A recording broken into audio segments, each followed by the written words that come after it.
आंथ' नेम बायदियै आइजो माहारिनि मोदोमाव दांनो मोना थेवब्लाबो नों सुन्दरिया फैबाय जेब्ला नायनानै होनोसै आङो उसुबिदाया मामोनलाय नोंनिया माबाहाय आबौ इउ आर रं आंखो आदासो जागोन दे होमबालाय आदा हरिओम दे बुंदो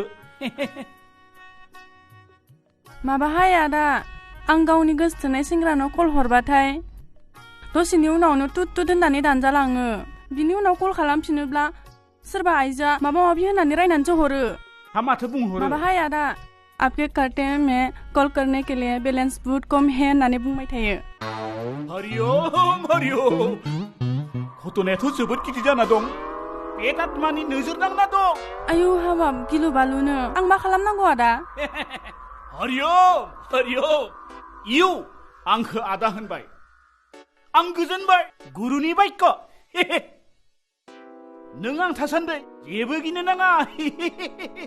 नों मोनसे खिन्थु खामानि मावनांगोन आंनो नों 1000 रां हरनाय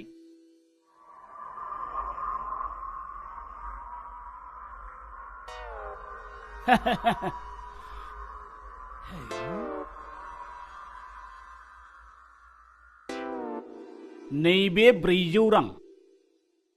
आंनो 1 रां हरफिननाय माने बे 399 रांजों रिचार्ज दखानाव थांनानै नोङो नोंनि मबाइलाव रिचार्ज खालामहै अब्लानो नोंनि मबाइलनिफ्राय 3 दान भुट प्रेतआ जायखारलांगोन बे दान मोनथामनि उनाव हुदा खाराब्ला आं मा खालामनांगौ आदा अब्ला नों आंनियाव फैफिन दे होनबा आदा आं थांसै थांसै